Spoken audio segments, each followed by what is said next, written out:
Hello friends, આજે આપણે ઇલેક્ટ્રોડાયનેમિક introduction part 2 coordinate system. તો આપણે આજે ફિઝિક્સમાં વારંવાર ઉપયોગ કરવામાં આવતી કોઓર્ડિનેટ સિસ્ટમની વાત કરવામાં આવશે. તો કોઓર્ડિનેટ સિસ્ટમ મુખ્યત્વે 3 પ્રકારની હોય છે. Cartesian coordinate system,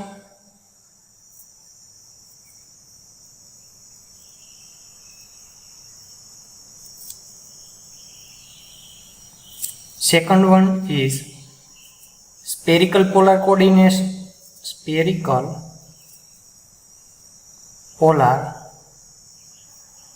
coordinate system,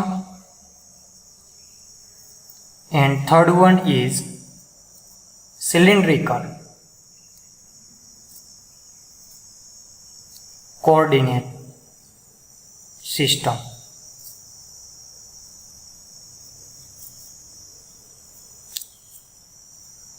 આપણે કાર્ટેશિયન કોઓર્ડિનેટ સિસ્ટમનો આગળ વારંવાર ઉપયોગ કરી ગયેલા છે.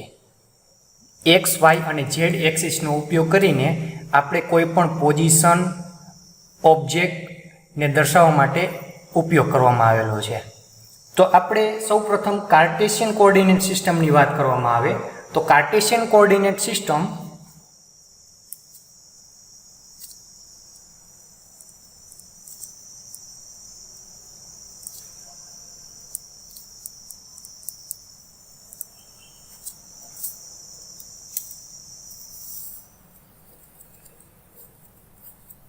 માં સૌ પ્રથમ આપણે એક્સ, વાય અને ઝેડનો ઉપયોગ કરવામાં આવતો હતો.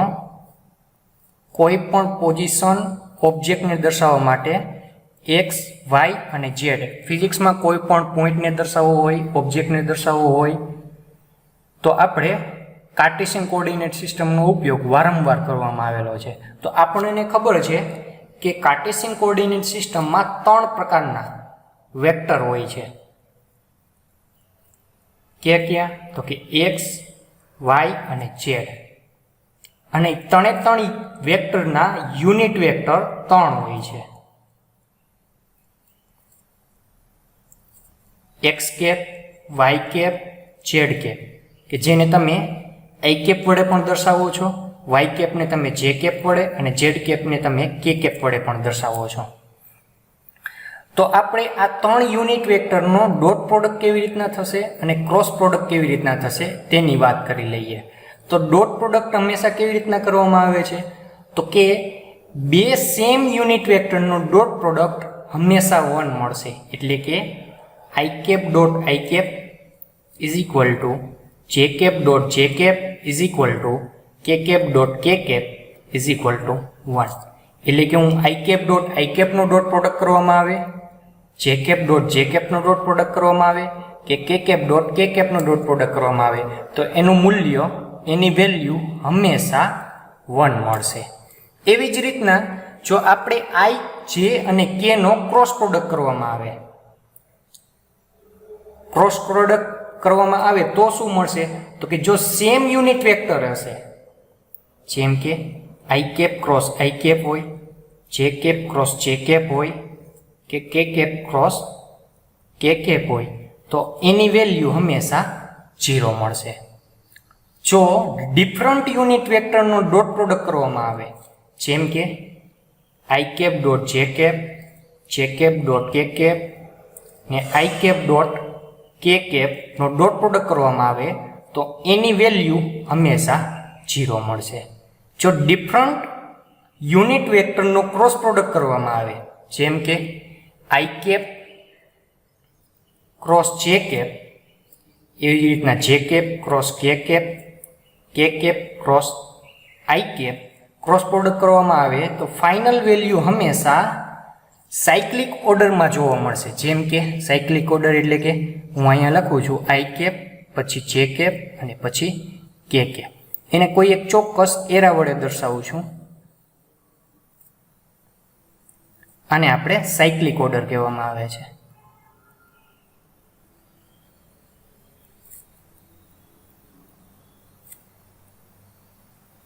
તો સાયક્લિક ઓર્ડરમાં હંમેશા બે વેક્ટરનો ક્રોસ પ્રોડક્ટ કરવામાં આવે તો હંમેશા એની વેલ્યુ ત્રીજો વેક્ટર યુનિટ વેક્ટર જોવા મળે છે. જેમ કે હું વાત કરું છું તો કે આઈ cap cross j cap, i cap cross j cap એટલે કે આઈ ક્રોસ જે કરું તો એની ફાઇનલ વેલ્યુ આપણને હંમેશા કે કેપ જોવા મળશે.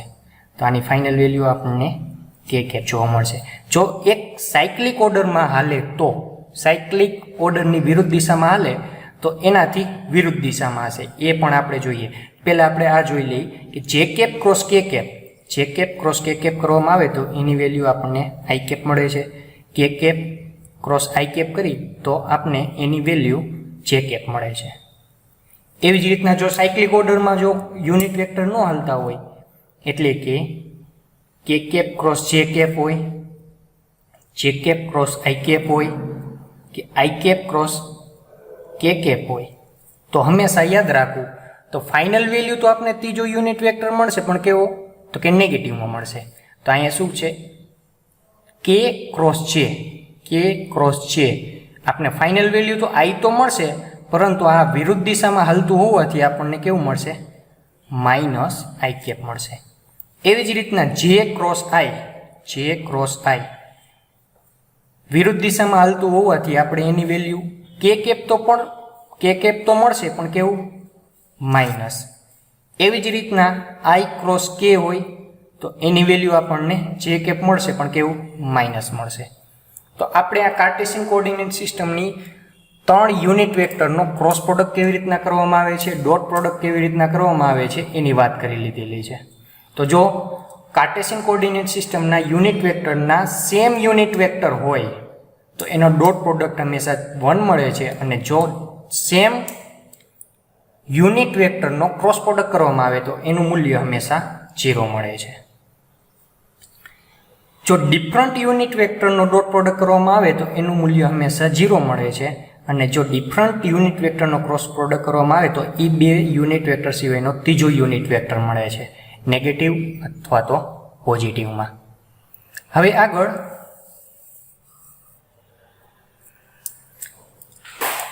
Length element.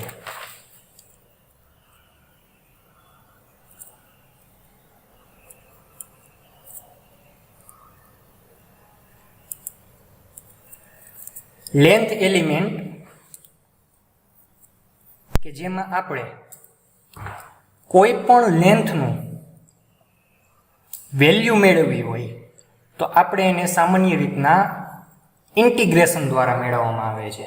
જેમ કે આ લેન્થ આપવામાં આવેલી હોય એ લેન્થનું મૂલ્ય મેળવવું હોય સંપૂર્ણ તો આપણે સૌપ્રથમ એ લેન્થનું લેન્થ એલિમેન્ટ લેવામાં આવે છે. તો જો આપણે કાર્ટેશિયન કોઓર્ડિનેટ સિસ્ટમનો ઉપયોગ કરતા હોય તો કાર્ટેશિયન કોઓર્ડિનેટ સિસ્ટમ પ્રમાણે લેન્થ એલિમેન્ટ આપણે 3 પ્રકારના લખી શકાય છે. એક તો કે એક્સ, વાય અને ઝેડ. એક્સ માટે લખવું હોય તો કેવી રીતના લખવામાં આવશે તો કે dl x is equal to dx. એવી જ રીતના વાય માટે લખવામાં આવે તો dl y is equal to dy અને ઝેડ માટે લખવામાં આવે તો dl z is equal to dz. હંમેશા જે લેન્થ એલિમેન્ટ લેવામાં આવેલું હોય એ જ ડાયરેક્શનમાં આપણે એ લેન્થ એલિમેન્ટની ડાયરેક્શન દર્શાવવામાં આવે છે. એટલે કે dlx is equal to dx into x cap. એવી જ રીતના dly is equal to dy y cap, dlz is equal to dz z cap. તો જોવું જોઈએ આપણે કેવી રીતના લેન્થ એલિમેન્ટ લઈને કોઈ પણ લેન્થ કેલ્ક્યુલેટ કરવામાં આવે છે મેથેમેટિક પ્રમાણે. તો કે એક એક્ઝામ્પલ લઈને જોઈએ. તો કે એક્ઝામ્પલ કેવી રીતના આપવામાં આવેલું છે તો કે કોઈ એક લેન્થ લેવામાં આવેલી છે. એ લેન્થ એક્સ, વાય અને ઝેડ કોઓર્ડિનેટ સિસ્ટમમાં રાખવામાં આવેલી છે અને આ લેન્થ રહી આપણે એક્સ ડાયરેક્શનમાં રાખવામાં આવેલી હોય તો આ x1 થી x2 સુધીની લેન્થ મેઝર કરવા માટે આપણે સૌપ્રથમ કોઈ એક લેન્થ એલિમેન્ટનો ઉપયોગ કરવામાં આવે છે. જેમ કે આ જગ્યા ઉપર હું લેન્થ એલિમેન્ટ dl લઉં છું. એક્સ ડાયરેક્શનમાં છે એટલે dl x is equal two A length એલિમેન્ટને dx વડે દર્શાવવામાં આવશે અને એની ડાયરેક્શન x કેપ છે. તો હવે લેન્થ એલિમેન્ટ દ્વારા આપણે લેન્થ કેલ્ક્યુલેટ કરવી હોય તો આપણે x1 થી x2 સુધી લાઇન ઇન્ટિગ્રેશન કરવામાં આવશે. તો કે L is equal to integration of x1 to x2 into dlx. dlx ની જગ્યા ઉપર આપણે dx x કેપ વડે દર્શાવવું પડે. તો L ઇઝ ઇક્વલ ટુ શું થઈ જશે? તો કે dx નું ઇન્ટિગ્રેશન x લિમિટ x1 થી x2 લિમિટ મૂકી તો શું મળશે? x2 minus x1. તો કે આવી રીતના આપણે કોઓર્ડિનેટ સિસ્ટમનો ઉપયોગ કરીને લેન્થ એલિમેન્ટ સૌપ્રથમ ધારવામાં આવશે અને એની મદદથી આપણે કોઈ પણ લેન્થને મેજર કરવામાં આવશે. હવે બીજો પોઈન્ટ છે સરફેસ એલિમેન્ટ. કાર્ટેશિયન કોઓર્ડિનેટ સિસ્ટમનો જ બીજો ભાગ સરફેસ એલિમેન્ટ.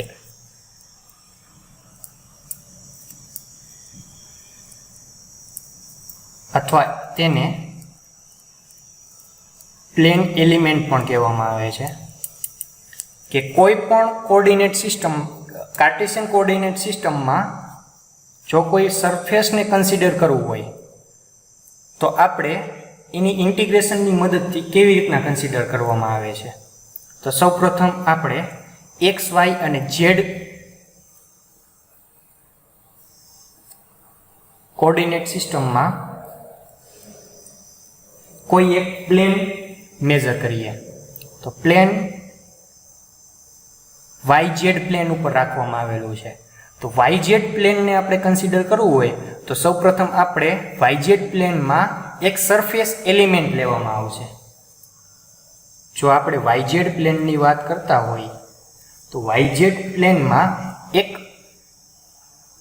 સરફેસ એલિમેન્ટ જેને આપણે ds વડે દર્શાવવામાં આવશે. ds vector. એરિયા અથવા તો સરફેસ એ એક વેક્ટર ક્વોન્ટિટી છે, તેથી આપણે એને ds વડે પણ દર્શાવવામાં આવી શકે અને dA વડે પણ દર્શાવવામાં આવે છે. તો કે ds vector is equal two dA vector is equal two એના બે કમ્પોનન્ટ થશે. એરિયા આપણો કાર્ટેશિયન કોઓર્ડિનેટ સિસ્ટમમાં કઈ જગ્યા ઉપર રહેલો છે? તો કે y અને z પ્લેનમાં રહેલો છે.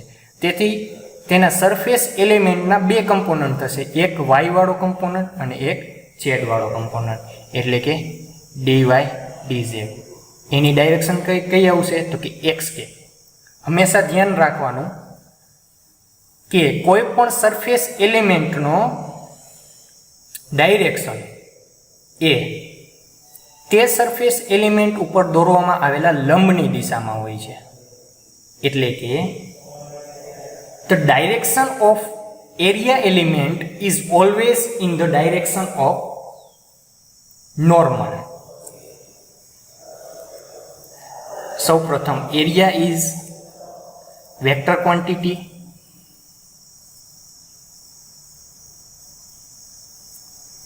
and direction of area is always normal to its surface. એટલે કે કોઈ પણ પ્રકારની સરફેસ એરિયા લેવામાં આવે તો સરફેસ એરિયાની ડાયરેક્શન હંમેશા તે પ્લેન ઉપર દોરવામાં આવેલા લંબની દિશામાં હશે. જેમ કે હું કોઈ ઇરેઝર લઉં છું. એ ઇરેઝરના આ ઉપરની પ્લેનની ડાયરેક્શન જોવામાં આવે તો ડાયરેક્શન કઈ હશે? તો કે ડાયરેક્શન એ પ્લેન ઉપર દોરવામાં આવેલો લંબ એટલે કે આ દિશામાં હશે. એવી જ રીતના આ સરફેસની વાત કરતો હોય તો આ સરફેસ માટે ડાયરેક્શન કઈ છે? તો કે આ પ્લેન બહારની તરફ જે ડાયરેક્શન નીકળે છે એ ડાયરેક્શનને આપણે એરિયા ડાયરેક્શન કહેવામાં આવે છે. એવી જ રીતના આ પ્લેનની વાત કરવામાં આવે તો આ પ્લેન માટે ડાયરેક્શન તો કે આ બહારની તરફ જે ડાયરેક્શન નીકળે છે એ ડાયરેક્શનને આપણે એરિયા ડાયરેક્શન કહેવામાં આવે છે. તો એવી જ રીતના આપણે આ જે પ્લેન લેવામાં આવેલું છે એ પ્લેન YZ એક્સિસમાં રાખવામાં આવેલું છે. તેથી એ પ્લેન માટે ડાયરેક્શન કઈ હશે? તો કે એમાંથી જે બહારની તરફ નીકળે છે, બહારની તરફ કઈ એક્સિસ નીકળે છે તો કે એક્સ એક્સિસ.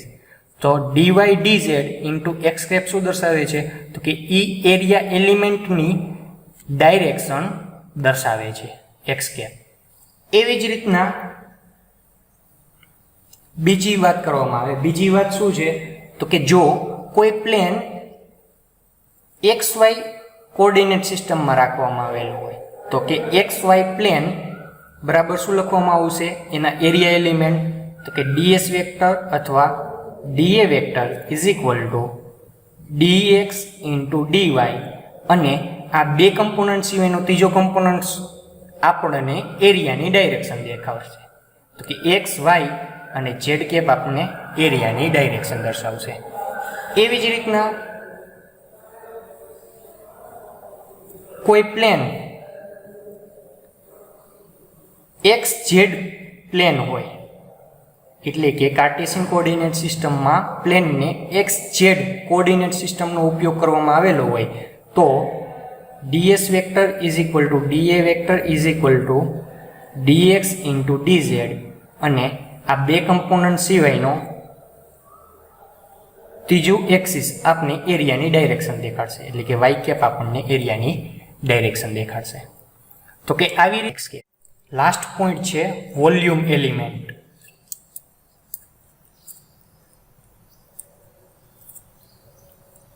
વોલ્યુમ એલિમેન્ટમાં આપણે વોલ્યુમ કન્સિડર કરવા માટે એક્સ વાય અને ઝેડ ત્રણેય એક્સિસનો ઉપયોગ કરવામાં આવે છે. તેથી એના વોલ્યુમ એલિમેન્ટનું મૂલ્ય થઈ જશે ડી ટાઉ વડે દર્શાવી શકાય છે અથવા તો ડીવી વડે દર્શાવી શકાય છે. ઇઝ ઇક્વલ ટુ શું થઈ જશે તો કે dx dy અને dz થઈ જશે.